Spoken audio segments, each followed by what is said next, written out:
Salam,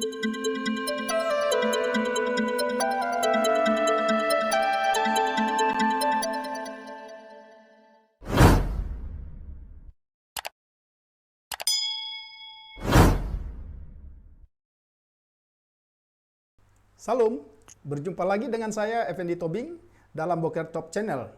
Kali ini segmen Anda Harus Tahu, kita akan membahas satu topik. Apakah Allah menciptakan dunia ini dua kali? Tentu sebagaimana Anda harus tahu, segmen yang pertama dan kedua kita harus melihat alasan-alasan mengapa ada pandangan tentang penciptaan dunia ini dua kali. Yang pertama yang bisa kita lihat, ada perbedaan antara kejadian 1 dan kejadian 2 yang mendasari pandangan ini. Yang pertama adalah nama Allah yang dipakai di dalam kejadian pasal 1 ayat 1 sampai dengan pasal 2 ayat 3. Kalau kita memperhatikan kejadian 1 ayat 1 sampai pasal 2 ayat 3, dalam bahasa asli Alkitab atau dalam bahasa Ibrani, nama Allah yang dipakai itu adalah Elohim. Dalam konteks ini. Kemudian dalam kejadian pasal 2 ayat 4 sampai dengan ayat-ayat selanjutnya kita melihat pemakaian nama Allah adalah Yahweh Elohim atau Yahweh saja. Ini menjadi landasan bahwa ada perbedaan antara kejadian 1 dan kejadian 2. Yang kedua, di dalam kejadian 1 dan kejadian 2 ada karakteristik Allah yang berbeda. Menurut pandangan ini, kejadian 1 nampak Allah yang transenden. Nampak Allah yang sebagai pencipta jauh dari ciptaan. Kemudian kalau kita memperhatikan, sedangkan kejadian pasal 2 ada Allah yang imanen atau Allah yang dipakai dalam bahasa antropomorfisme. Seperti istilah-istilah yang kita baca misalnya di dalam kejadian pasal yang kedua, Allah menempatkan, Allah menaruh, Allah mengembuskan napas, Allah membagi, dan seterusnya. Sehingga dengan kalimat-kalimat ini, pandangan yang memisahkan kejadian 1 dan kejadian 2 berkata bahwa karakteristik Allah dalam kejadian itu berbeda. Kemudian yang berikut yang bisa kita lihat, perbedaan kejadian 1 dan kejadian 2 dilihat kepada gambaran tentang asal-usul ciptaan. Kejadian pasal 1 menjelaskan gambar asal-usul ciptaan itu yang berasal dari lautan purbakala. Itu bisa kita lihat di dalam kejadian pasal 1 ayat 2. Bumi belum berbentuk dan kosong, gelap gulita menutupi samudra raya, dan roh Allah melayang-layang di atas permukaan air. Juga bisa kita lihat di dalam ayat yang ke-9. Kemudian kejadian pasal 2 dijelaskan bahwa ciptaan itu berasal dari daratan yang gersang. Mari kita perhatikan kejadian pasal 2 ayat yang ke-5. Belum ada semak apapun di bumi, belum timbul tumbuh-tumbuhan apapun di padang, sebab Tuhan belum menurunkan hujan ke bumi dan belum ada orang untuk mengusahakan tanah itu.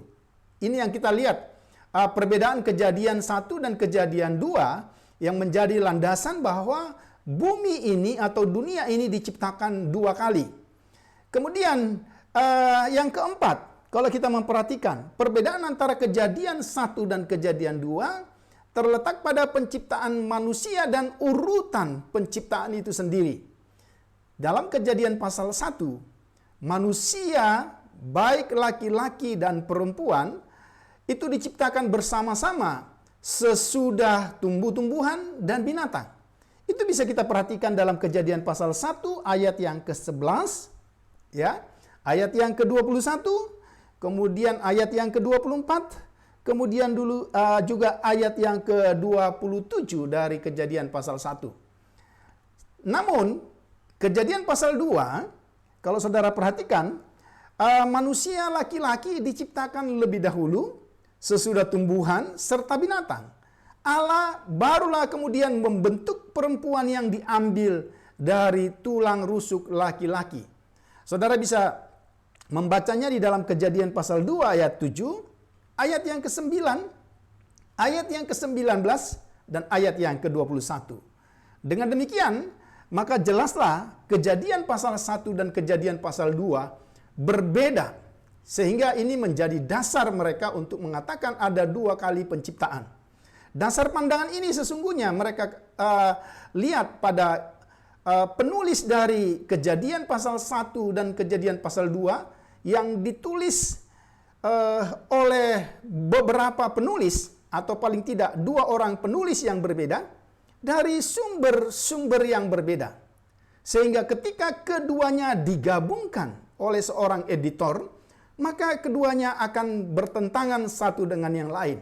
Sekali lagi kesimpulannya, menurut pandangan teori ini, maka kejadian atau penciptaan di dalam kitab Kejadian itu terjadi 2 kali.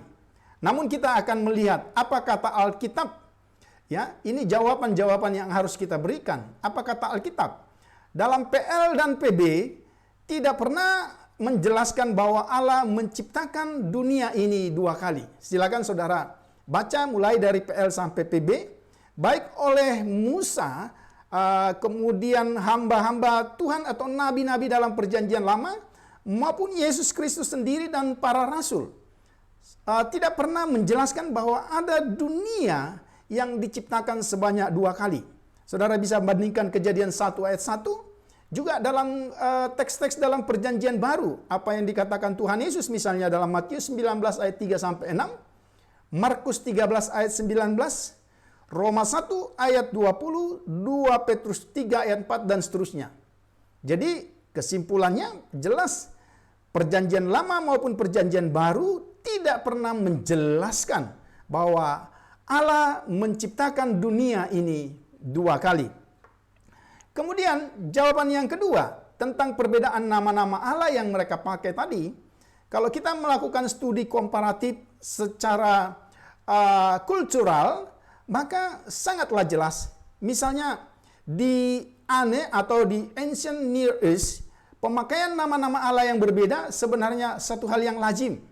Sehingga satu Allah atau katakanlah pribadi-pribadi oknum-oknum tertentu seperti dewa-dewa misalnya, itu memiliki nama-nama yang beragam. Bukan berarti ada 2 pribadi yang berbeda. Seperti misalnya Yahweh dan Elohim itu menjadi 2 pribadi yang berbeda. Tapi ini menunjuk kepada pribadi yang sama. Ini kita bisa lihat dalam studi komparatif dengan apa yang menjadi kebiasaan di dunia timur dekat kuno. Nah, misalnya contoh di Babel, dewa Bel adalah nama yang sama untuk Enlil, Munamnir, Anum, Ilum, Ea, dan Enki. Juga di Ugarit, Baal sama dengan Alipan, El, Kotarkasis adalah juga nama untuk Hayin. Ya. Di Mesir, Osiris adalah nama untuk Wenefer, Neabud, Horus adalah juga nama untuk Reharkati. Jadi kita lihat di sini ya. Di Yunani misalnya, Zeus juga dikenal dengan nama Kronion dan Olympios. Athena adalah juga nama yang sama untuk Pallas, Apollo, adalah nama yang dipakai untuk Phoebus dan lain-lain. Sehingga ini kita bisa melihat studi perbandingan dunia timur dekat kuno, pemakaian nama-nama Allah adalah pemakaian yang beragam terhadap satu oknum atau satu pribadi. Sehingga kita tidak bisa menerima perbedaan nama Allah di Kejadian 1 dan Kejadian 2 yang berbeda. Maka ada 2 sumber atau 2 versi penciptaan. Kemudian yang berikut yang bisa kita lihat, kalau kita melakukan studi etimologi terhadap istilah Elohim maupun Yahweh, ya, sebagaimana disampaikan tadi, pemakaian nama Allah yang berbeda ditentukan oleh konteksnya. Pertanyaannya, mengapa di dalam Kejadian 1 ayat 1 sampai 2 pasal 3 dipakai nama Elohim? Ya, karena Allah ada dalam konteks dunia secara umum. Allah sedang berhubungan dengan penciptaan dunia secara umum. Sehingga harus dipakai kata Elohim. Sedangkan pasal 2 ayat 3 dan seterusnya dipakai Yahweh atau Yahweh Elohim ketika Allah dihubungkan atau ketika Allah berbicara tentang topik yang khusus, yaitu dalam hubungannya dengan manusia. Dengan demikian, sekali lagi secara komparatif, tapi juga dalam studi etimologi, maka pemakaian dua nama Elohim dan Yahweh itu tidak menunjukkan dua sumber yang berbeda, tetapi sebenarnya ini menjadi satu kesatuan antara Kejadian 1 dan Kejadian 2. Kemudian yang berikutnya, Allah dalam Kejadian 1 dan Kejadian 2 adalah Allah yang sama. Kedua-duanya adalah Allah yang transenden maupun imanen.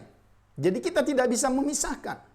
Kalau saudara perhatikan sesungguhnya, di dalam Kejadian pasal 1 pun, kita bisa melihat Allah yang transenden, tapi juga sekaligus Allah yang imanen. Tidak seperti pandangan yang memisahkan, yang saya sudah jelaskan tadi.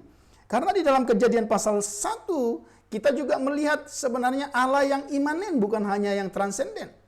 Karena di situ selalu dikatakan Allah menamai, Allah melihat, Allah memisahkan. Ya, tindakan-tindakan yang diantroposkan atau dimanusiakan. Seperti dalam Kejadian pasal 2. Ya, sehingga jelas Allah dalam Kejadian pasal 1 dan 2 memiliki karakteristik baik secara transenden maupun imanen. Kemudian yang berikut yang bisa kita lihat, dengan demikian Kejadian pasal 2 ya merupakan rekapitulasi dari Kejadian 1 yang dilengkapi dengan detail-detail khususnya pada pokok tertentu yaitu manusia. Kalau dapat saya gambarkan secara ringkas, sebenarnya Kejadian pasal 1 ayat 1 itu merupakan satu judul atau kesimpulan yang kemudian dimulai dari ayat-ayat berikutnya diuraikan pokok-pokok penting dari penciptaan. Kemudian pada pasal 2, salah satu pokok penting di dalam Kejadian pasal 1 itu kemudian dipindahkan kepada pasal 2 sehingga pasal 2 memiliki topik yang khusus, itulah manusia.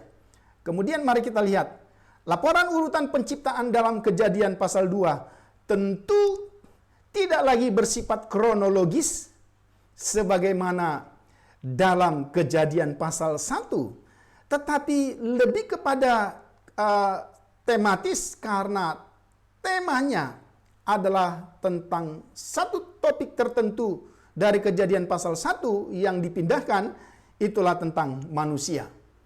Dengan demikian saudara, maka jelaslah dalam segmen Anda harus tahu, Alkitab menjelaskan kepada kita bahwa Allah hanya menciptakan dunia ini satu kali, bukan dua kali. Biarlah kiranya penjelasan singkat ini bisa menolong kita dalam memahami Alkitab kita, baik perjanjian lama maupun perjanjian baru. Tuhan Yesus memberkati. Salam.